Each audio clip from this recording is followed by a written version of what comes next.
vos salutations et vos amabilités. C'est toujours un plaisir de recevoir l'équipe d'animation de notre page officielle Facebook, YouTube.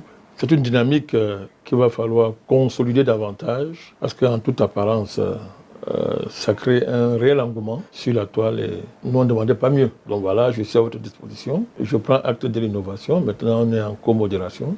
C'est une bonne chose. Merci, Monsieur le Président. Je vous en prie.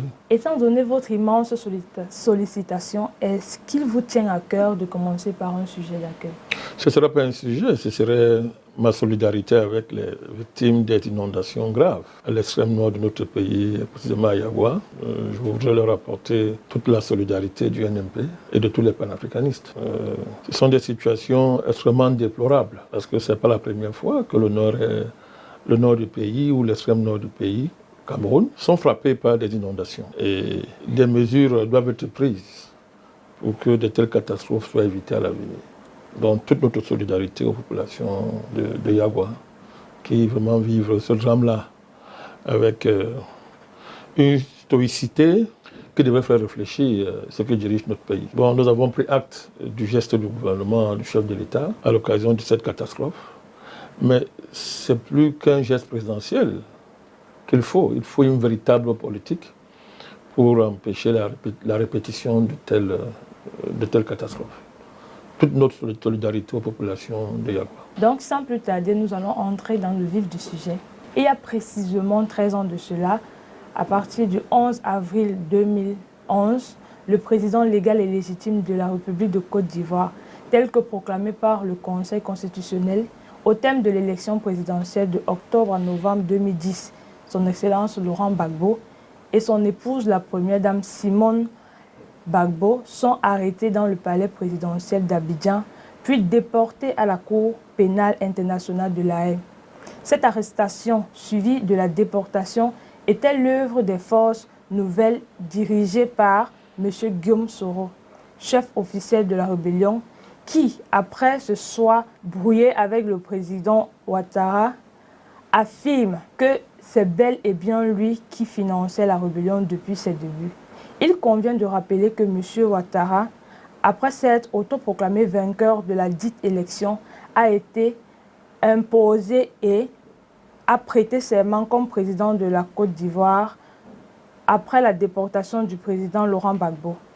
Monsieur le Président Vandakani, vous n'avez eu de cesse d'affirmer que l'arrivée au pouvoir de M.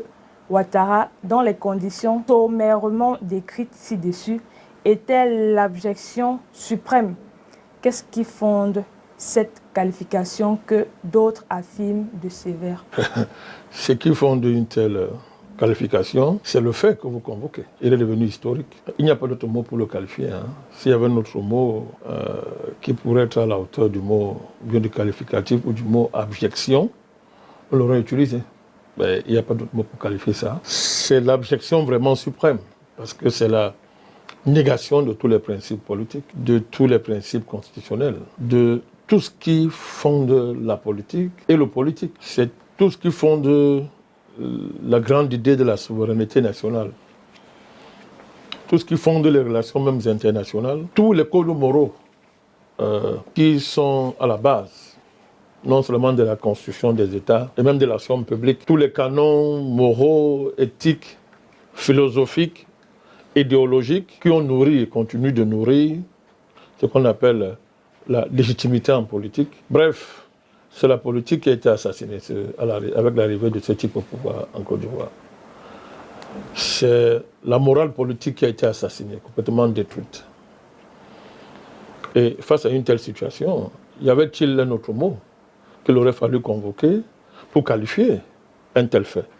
C'est pour ça que le mot abjection nous a semblé être à la hauteur de la grande tragédie qu'a constitué l'arrivée de M. Ouattara à la tête de la Côte d'Ivoire. Mais l'infamie est encore plus grande lorsque on sait que ce n'est pas le génie personnel de l'individu, s'il en a, qui était en mouvement. Mais c'est une entreprise crapuleuse, barbare, sauvage, impérialiste, dans la pure tradition de ce que la colonisation, l'esclavage et le néocolonialisme nous ont fourni, nous ont servi depuis des siècles. Et c'est ça qui est au cœur de notre combat contre ce qui est arrivé en Côte d'Ivoire. C'était l'acte inaugural d'un nouveau cycle en Afrique qui avait pour moteur une Afrique sans les Africains. Parce que le premier cycle colonial, si on met de côté l'esclavage, le colon vient directement, il vous transforme en indigène. Il vous arrache tout, il arrache vos terres, vos maisons, vos enfants, vos familles, en fait ce qu'il veut, dans le cadre de la colonisation. Le néocolonialisme, lui, c'est un cycle qui est en réalité la continuité coloniale.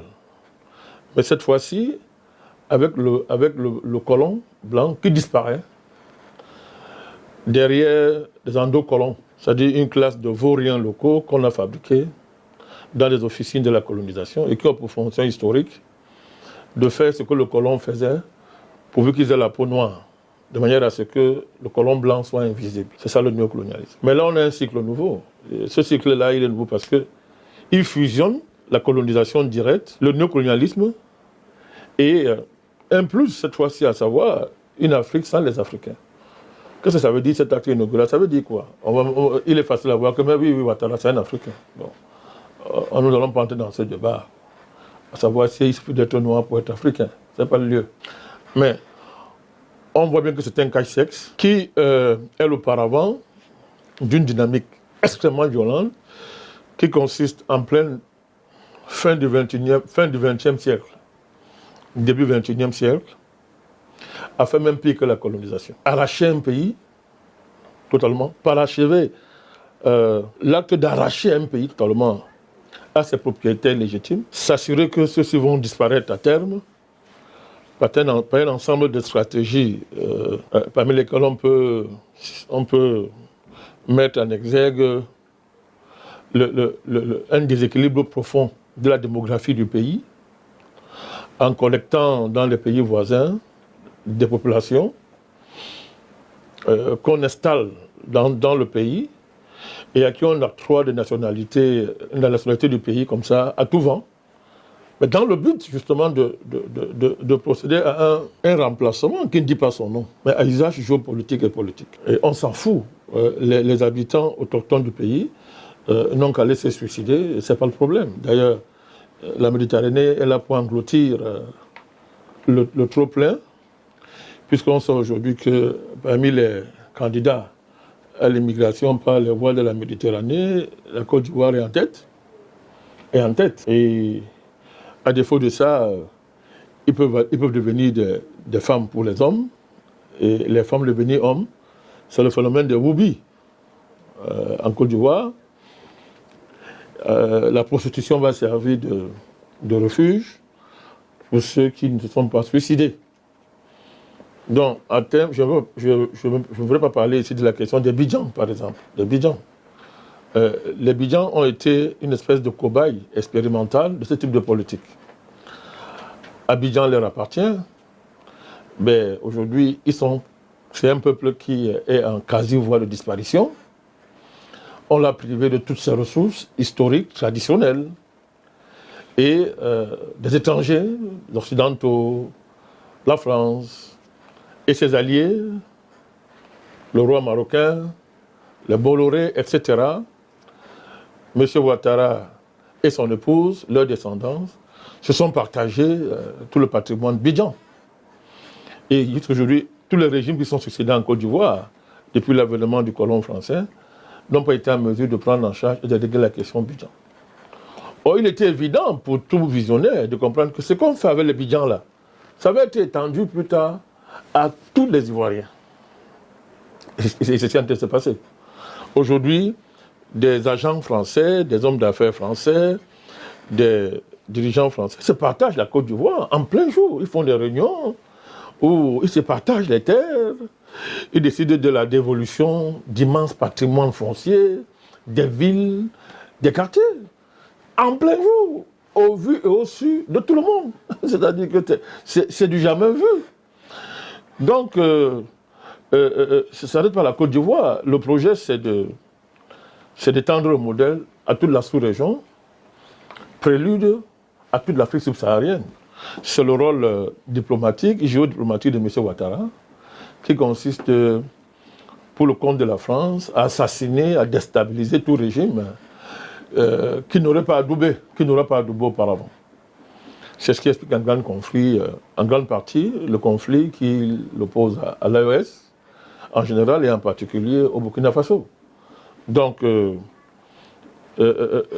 vraiment, cet événement-là, ça rappelle l'esclavage.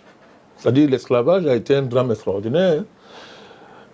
Il y a un processus qui a été mis en place. Ça a commencé par les rapts avec les Portugais, commencé à rapter après des razzias au fur et à mesure. Et un matin, l'esclavage a pris corps. Cette population était arrachée à la terre, transportée à travers les mers dans les Amériques pour vivre l'une des plus grandes tragédies de l'histoire humaine. Et le retentissement historique de l'esclavage ne cessera pas tant qu'il n'y a pas eu une véritable réparation. Mais on n'a pas fini que l'acte consistant à placer M. Ouattara au pouvoir dans les conditions que nous avons tous connues est venu, en plus de l'esclavage tel qu'il a été organisé, pratiqué les siècles passés, est venu s'ajouter, s'accumuler pour inaugurer une autre phase de la tragédie africaine qui est inacceptable. Qui est, je dis bien, à tout point de vue, inacceptable. Je ne parle pas du traitement réservé au président Gbagbo et à son épouse Simone. Qu'après on vient nous dire que non, il est innocent. En fait, tout ce dont on l'accusait était faux. Je peux revenir sur ce qui s'est passé avec tous ces morts, assassinés, brûlés, tous les crimes contre l'humanité les plus odieux perpétrés par la rébellion ivoirienne. Vous avez cité un nom là à qui vous voulez attribuer la responsabilité de la rébellion. J'espère qu'on va pas enseigner ça à nos enfants parce que c'est faux. La rébellion est organisée par la France, par les militaires français, par l'armée française, et les paravents, comme celui que vous avez cité là, n'ont pas joué un autre rôle que celui de paravent. Le paravent en chef, c'était M. Ouattara. Ses vassaux locaux, ses agents, que vous avez cités là, n'étaient que de prolongement de ce rôle-là que la France a attribué, dans la pure tradition coloniale, à des nègres de service. Donc, vraiment, c'est une tragédie. C'est un acte inaugural, historique. C'est-à-dire, ce régime n'en est comparable à aucun autre régime en Afrique depuis, si vous prenez depuis les années 60. On ne peut pas comparer ce qui s'est passé en Côte d'Ivoire avec un autre fait politique. On ne peut pas comparer. C'est pour ça qu'il est spécial. Le régime de Ouattara et l'arrivée de ce régime au pouvoir est particulier. On ne peut pas le mélanger avec les autres. Il n'est même pas comparable à un autre régime. Je vous dis, il n'est pas comparable.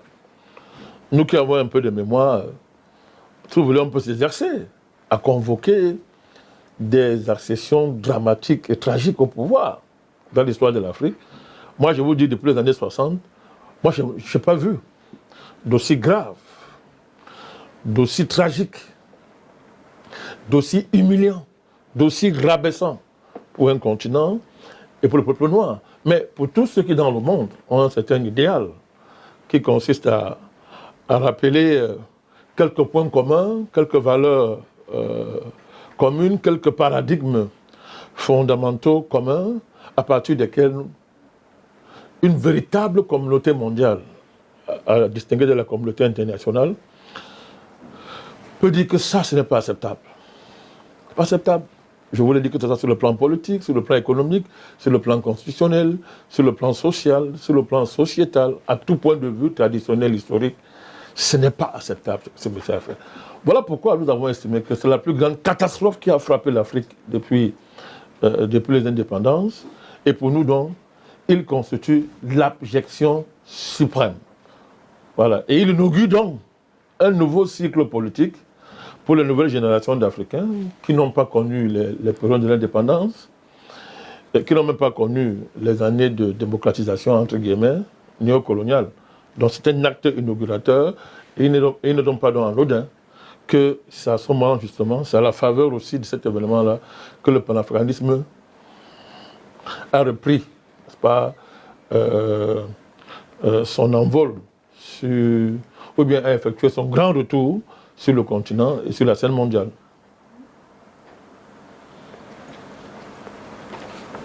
Monsieur le Président, je vais vous paraphraser sur quelques de vos propos que vous avez tenus. Vous avez dit que la Méditerranée accueille le trop-plein d'Ivoiriens qui ne supportent pas la situation difficile qui s'est suivie en Côte d'Ivoire après la prise de pouvoir de M. Ouattara. Et vous avez suivi en disant que ce qui s'est passé était humiliant au point de ne pas être acceptable même sur le plan économique. Ceci nous renvoie à notre question suivante. Selon le rapport de 2023 de la Banque mondiale, indiquant que la République de Côte d'Ivoire possède un PIB estimé à 70,4 millions de dollars et qu'elle est classée 9e parmi les pays africains, parmi les économies africaines et 2e dans la CEDEAO. Des chiffres qui indiquaient une bonne santé économique du pays. Selon le FMI, ce n'est pas la même chose. Pourtant, selon le FMI, la dette extérieure de la République de Côte d'Ivoire était estimée à 58,1% par rapport au PIB, ce qui équivaut à 40,69 milliards de dollars. Un chiffre qui a été confirmé par le ministre de l'économie, du plan et du développement de Côte d'Ivoire, M. Nialé Kaba. Par ailleurs, selon l'agence européenne Frontex, près de 14 millions, autant pour moi, 14 000 Ivoiriens figurent parmi les exilés clandestins ayant débarqué sur l'île de Lampedusa, en Italie, si je prononce bien le nom, pour le seul mois de septembre 2023. Ce qui classe la Côte d'Ivoire 2e pays derrière la Guinée dans la sous-région CEDEAO. Monsieur le Président, nous voulons savoir, nous sommes là en présence d'objectifs, d'un paradoxe et nous voulons comprendre pourquoi les fils de Côte d'Ivoire décident, au péril de leur vie, de quitter ce supposé paradis économique que le génie du FMI, que nous connaissons tous, le président Ouattara, a réalisé en Côte d'Ivoire. Ben, moi, je ne procéderai pas à l'absurde. Hein. Moi, je vais renverser votre démarche. À supposer qu'il n'y ait pas d'exilés, qu'il n'y ait même pas de dette, et que l'économie soit même la meilleure au monde. Devrait-on soutenir une telle démarche? Devrait-on soutenir un tel fait historique? Parce que ce régime-là, en plus d'être une abjection politique, est en même temps une abjection économique. Et pour se justifier et se blanchir, il a tendance à convoquer une soi-disant expertise économique de son président en faisant référence à son passage au FMI. Il serait donc le meilleur économiste africain, avec pour seule référence directeur adjoint du FMI. Il faut donc fabriquer une croissance la plus extraordinaire possible. Il faut lui donner des performances les plus absolues afin de justifier l'injustifiable. Moi, je joue leur jeu. Si donc tout ça a été vrai, qu'on était en face de la meilleure performance économique africaine, sur le plan économique, si on était en face du vrai paradis sur Terre, peut-on donc fonder un paradis sur un tel fait? Quel est ce paradis qui, de manière fondamentale, se constitue sur la base de l'abjection la plus absolue? Donc, même si le régime de M. Ouattara, appelons-le comme ça, parce qu'il faut toujours qualifier ce régime, c'est un régime, il est même pire qu'un régime néocolonial. Il est pire. Il faut trouver un nom, parce que néocolonial, il ne correspond pas à cette catégorie. Parce que Néocolonial vient du néocolonialisme. Nkrumah a théorisé là-dessus. Nkrumah a théorisé là-dessus de façon excellente. Il a expliqué dans son livre là quels sont les critères qui permettent de qualifier un État d'un État néocolonial. Rapidement, on peut estimer que c'est un État qui a un drapeau, qui a toutes les apparences d'un État indépendant, mais qui ne l'est pas. Parce que tous les leviers réels de la souveraineté et de l'exercice de l'indépendance lui sont ôtés par tout type d'accord secret que le colon, partant, pour mieux revenir, a imposé. Mais le régime de Ouattara, il dépasse cette catégorie. C'est-à-dire il est pire qu'un régime néocolonial. C'est-à-dire il est pire. Il faut trouver le nom. Il faut trouver un autre nom là, que je n'arrive pas encore à trouver pour qualifier un tel régime. C'est-à-dire il est même la synthèse d'un régime esclavagiste, d'un régime colonial, d'un régime néocolonial. Il synthétise tout ça dans quelque chose qu'il faut inventer. Je n'ai pas encore trouvé le nom. Peut-être vous me direz, je lance un appel à ceux qui nous suivent, de réfléchir à quel type de nom on peut donner à un tel régime. C'est-à-dire qu'il soit la synthèse d'un régime esclavagiste, d'un régime colonial et d'un régime néocolonial. Donc, alors, le grand défi qu'on nous lance à travers le supposé paradis ouattariste, c'est que non. En fait, c'est le résumé des thèses qui prévalaient pendant l'esclavage, pendant la colonisation et pendant le néocolonialisme. C'est que non. Tout ça, c'est justifié parce que, on doit vous civiliser. Vous êtes des sous-hommes. Pour que vous accédez à l'humanité, il faut que vous procédez par une espèce de rite de rédemption qui passe par une souffrance. Et la souffrance esclavagiste ne peut pas justifier qu'on ne reconnaisse pas les bienfaits de l'esclavage, puisque vous passez de statut d'animal à homme. Bon, la médiation esclavagiste permet d'être homme. Bon, pour cela, donc, la souffrance esclavagiste est une bonne chose. Il faut la supporter avec joie. Parce que le but, il y a une telle promise, c'est que vous allez devenir des humains. Et qu'on va vous reconnaître comme tel désormais. Bon, cette reconnaissance n'a jamais été au bout de l'esclavage. Que les esclavagistes aient conquis leur liberté, et par là démontrant qu'ils n'avaient jamais cessé d'être humains, malgré l'entreprise tragique de l'esclavage, est un fait. Mais les esclavagistes, malgré tous les combats contre l'esclavage, malgré le fait que les esclaves n'ont jamais capitulé quant à leur humanité, mais n'ont pas cessé de l'être dans le cadre du colonialisme, qu'un excellent universitaire comme notre ami Hamza Boukari qualifie, parlant de la colonisation, d'esclavage à domicile. Donc, vous voyez que les esclavagistes ont seulement changé de mode. L'esclavage continue, malgré tous les combats, malgré la grande geste des esclavagisés, démontrant qu'ils n'ont jamais cessé d'être des êtres humains, et que c'est l'esclavagiste qui, lui, n'est pas un être humain. À la suite de la colonisation, on débouche sur le néocolonialisme. Donc, vous voyez que mission civilisatrice. On va passer à comment on dit ça? C'est-à-dire qu'à une forme de... D'ailleurs, la colonisation, à l'époque, était justifiée en partie, à l'époque, par le fait de vouloir mettre fin à l'esclavage. C'est-à-dire que les colonisateurs anglais disaient que non.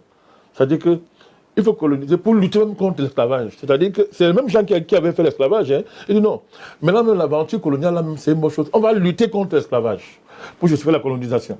Donc, vous voyez comment on est dans un déni permanent, dans un mensonge permanent, dans une espèce de délit mental permanent qui fait que l'esclavagiste et son projet ne peuvent pas faire être autre chose qu'un crime continu contre l'humanité. Donc, là, il faut donc justifier ça soit par la civilisation, soit par les miracles économiques. C'est-à-dire que pendant la colonisation, on vous a dit, mais on a fait des routes, on vous a apporté l'école, on a construit les hôpitaux, et on a apporté de nouveaux dieux. On a apporté de nouveaux dieux, sans lesquels vous allez disparaître. C'est comme ça, jusqu'aujourd'hui, qu'on justifie la colonisation. D'ailleurs, que ce soit Luc Ferry et tous ses successeurs, on n'a pas cessé de chanter la louange de l'œuvre civilisatrice de la colonisation. Comme quoi, l'œuvre civilisatrice justifie la colonisation. Parce que le colonisé n'a pas à se plaindre, parce que s'il n'y a pas la colonisation, mais il disparaît, il sait d'être humain, il meurt. Donc les souffrances qu'on lui a infligées, le fait qu'on l'ait rabaissé à un statut quasi animal, d'indigène, etc., les travaux forcés, toutes sortes de massacres, de violences, etc., non, ce sont des nécessités fâcheuses, indispensables, pour qu'il accède une fois de plus au paradis, le paradis colonial. Donc, malgré les massacres, malgré les pillages, les crimes contre l'humanité, etc., la colonisation était un paradis. C'était un paradis. Comme l'esclavage était aussi un paradis. C'était un paradis. Alors on arrive au néocolonialisme, pareil. Or là, alors, il y a eu les 30 glorieuses. C'est-à-dire qu'après la guerre, les deux grandes guerres, même le plus dernier économiste du monde entier, c'est qu'après deux grandes guerres, il est normal qu'il y ait de la croissance. Il n'y a pas besoin de faire un effort pour ça, parce qu'il faut le construire simplement. C'est même quasi mécanique. Alors les 30 glorieuses ont conduit le monde dans une euphorie économique qui a duré 30 ans, 35 ans, 30 ans, 35 ans. Mais il y a eu des miracles partout. Il y avait le miracle partout. Et tous ces miracles économiques, soi-disant, justifiés par l'État-providence, justifiés par des croissances à 2 chiffres ici et là, etc., justifiés par le fait que ici et là, des États sont sortis de brousse avec toutes les infrastructures correspondantes. Ici et là, il y a eu des infrastructures qui ont été construites, des équipements publics ont été, des grands projets d'équipements publics ont été lancés partout dans les pays, des classes moyennes ont émergé, etc., des fonctions publiques ici et là, secteur privé. Oh, c'était du miracle. Et vous rappelez-vous à l'époque, on vous parlait d'un certain miracle ivoirien. Quand on enseignait dans les écoles, hein, on étudiait le modèle ivoirien de croissance à 2 chiffres. On appelait ça le miracle ivoirien. Donc, le néocolonialisme en Côte d'Ivoire était un miracle. C'était un paradis économique. Puis il y avait le miracle, au fait. Donc, il n'y avait pas à se plaindre que non, l'Assemblée nationale, le palais appartiennent à la France et qu'on le sort aux Ivoiriens. Il ne fallait pas se plaindre que toute l'économie ivoirienne était dans les mains des étrangers. Non, non, non, non, non. C'était un paradis. Il y avait un miracle. Vous êtes donc surpris qu'on vous ressorte le miracle ivoirien. Ce monsieur Ouattara, lui, il a mis une croissance à 3 chiffres. Lui c'est grave, hein. Il dépasse tous ceux qui l'ont précédé. Parce que lui, il construit les ponts partout. Là où il n'y a pas l'eau, il fait le pont. Même devant les maisons, il fait un pont. Partout, il crée des routes. Partout, il crée des routes. Et du coup, mais c'est un miracle. C'est un nouveau miracle ivoirien. Vous voyez qu'il y a une généalogie, un lexique historique qui permet de voir que il n'y a pas de... C'est pas spontané tout ça. C'est une continuité historique qui signifie la même chose, le même projet. L'Afrique sans les Africains. Vous n'êtes pas des êtres humains. Même au XXIe siècle, vous n'êtes pas des êtres humains. Malgré toute l'hypocrisie de la diplomatie mondiale et des relations internationales, vous n'êtes pas des humains. Voilà encore une preuve. Donc, ce que vous me montrez là, vous dites que bon, premier en termes d'exilés, prenez le cas de Lampedusa, la chiffromanie de la Banque mondiale vient du FMI, des bêtises comme ça. Moi, le FMI et la Banque mondiale ne sont pas des références quand on parle d'économie. Donc, il y a d'abord entre nous, ONMP, et tous ces gens-là, un divorce violent. Parce que la Banque mondiale et le FMI ne font pas de l'économie. Mais on enseigne partout qu'ils font de l'économie. Ce sont des grandes institutions économiques mondiales, financières. Et que là-bas, on concentre les meilleurs. Et du coup, donc, quand Ouattara vient du FMI, il est un grand économiste. La Banque mondiale et le FMI ne font pas de l'économie. Donc, ce n'est pas le chiffre que moi je prends pour référence. Maintenant, pour les besoins de la cause, je comprends votre démarche. Il faut souvent parler le langage du temps. Mais ils ne me servent pas de référence. Voilà pourquoi j'ai commencé par l'absurde, à savoir que si la Côte d'Ivoire était alors un vrai paradis, j'ai donc commencé par vous démontrer qu'il y a des paradis où le diable règne. Il y a des paradis où le diable règne à maître. Alors moi, ce que je sais du diable, c'est que le projet qu'il a pour chaque être humain, c'est la disparition et l'extermination de cet être humain-là. Bon, si moi je dois aller au paradis pour être exterminé, moi je préfère la terre. Hein. Moi je préfère la terre. Donc, pour dire donc il n'y a pas d'économie en Côte d'Ivoire. On doit partir de cette base. Il n'y a pas d'économie en Côte d'Ivoire. Monsieur Ouattara n'est pas un économiste. Il ne fait pas de l'économie. C'est clair. Parce que quand on fait de l'économie, c'est ce que l'histoire nous apprend. Même avant d'aller à l'économie mondiale, on commence d'abord par faire l'économie pour soi-même. On fait d'abord l'économie pour soi-même. Après pour quelques-uns. Après pour l'ethnie, pour le clan. Après au niveau national. Après on va au niveau international. Après mondial. Après global. Après on verra maintenant si c'est cosmique. Mais quel est ce type d'économie dont les Ivoiriens ne maîtrisent rien? Ils sont étrangers à la plus grande politique qu'on est en train d'implémenter chez eux. Et qui sont les patrons, les maîtres, les multinationales, les réseaux les plus obscurantistes français, américains, occidentaux. Eux, ils sont l'alpha et l'oméga de cette économie. Les Ivoiriens sont complètement étrangers. Bon, évidemment, ils marchent sur des beaux ponts, disait-il, sur des belles autoroutes, disait-il. Et pour cela, donc, Ouattara a beaucoup travaillé. On est même ingrat. Il faut être reconnaissant pour ce qu'il a apporté. Pendant ce temps, les qui s'enrichissent en Côte d'Ivoire, les multinationales étrangères, les familles françaises, les chocolatiers occidentaux, etc., les réseaux de la mafia mondiale, de la drogue mondiale. Maintenant, ce qui est à la mode maintenant, c'est les réseaux de LGBT qui ont décidé de faire de la Côte d'Ivoire leur base. Heureusement que le peuple ivoirien est debout. Et d'ailleurs, c'est l'occasion pour moi de saluer le peuple ivoirien pour sa mobilisation à l'égard de cette infamie qui est la dernière signature, n'est-ce pas, de celui qu'on appelle président de la Côte d'Ivoire, etc. Donc, il n'y a pas d'économie en Côte d'Ivoire, j'insiste. Il faut qu'on fasse des débats sérieusement.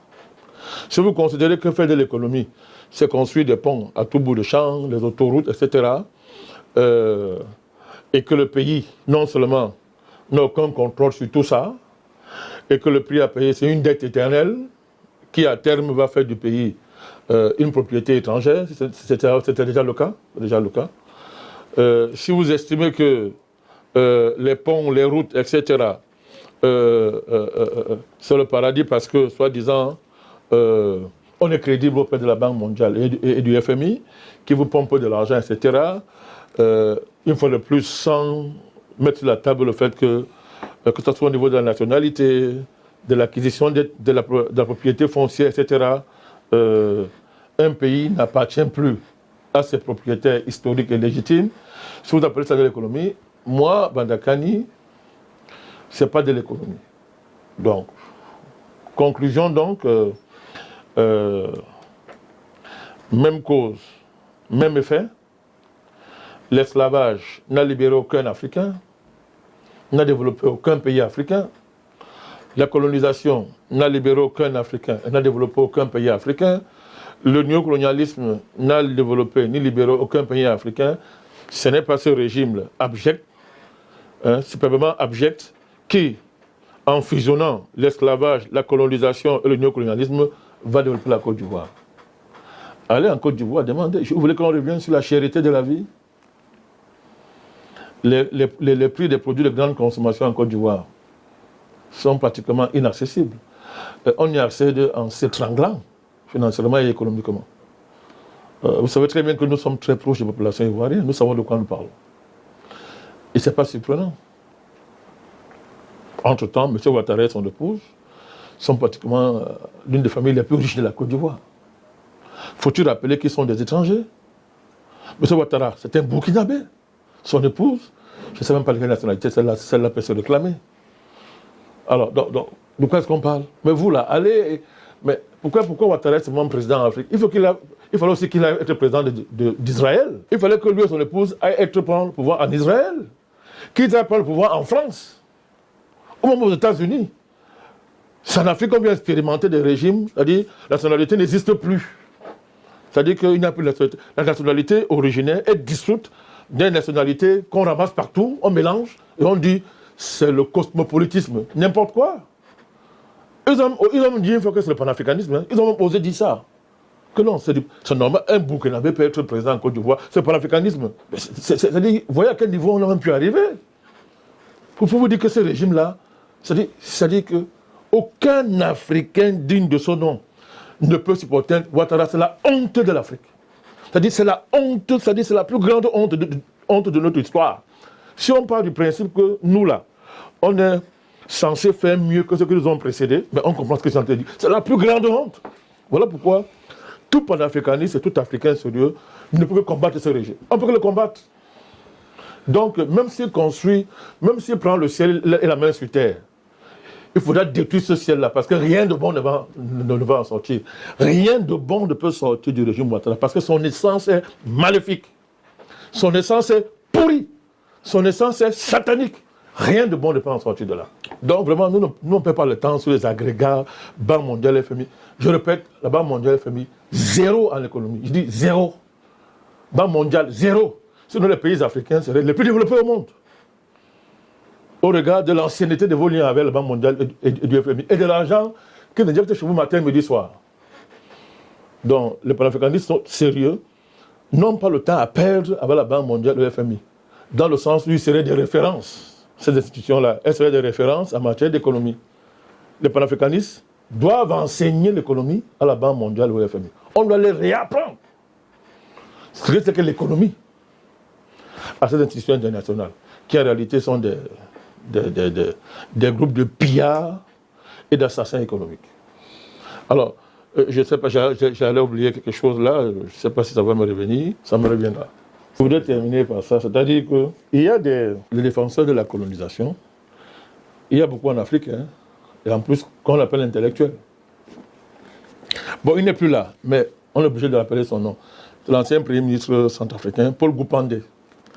C'était un théoricien, quelque chose de bizarre. Il disait que dans la colonisation, vraiment, c'est une bonne chose. La rencontre avec l'Occident n'est pas très négative parce qu'il y a eu transfert de modernité. Et ça, c'est quelque chose qui est très fort dans certains milieux, soi-disant intellectuels africains, mais aussi, c'est un mot de refoulé dans la tête de beaucoup d'Africains et des millions d'Africains, à savoir que quoi qu'on dise, vraiment, s'il n'y a pas rencontré le blanc, il n'y aurait pas de modernité chez nous, avec ses commodités, que ce soit sur le plan usuel de la vie quotidienne, sur le plan institutionnel, sur le plan économique, etc.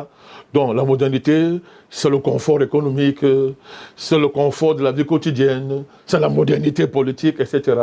Et puis comme j'ai dit, c'est les nouveaux dieux qui sont arrivés chez nous, les dieux qui sont arrivés chez nous. Mais ça fait rire. Il n'est plus là pour se défendre, M. Goupandé, mais ça allait même commencer comment?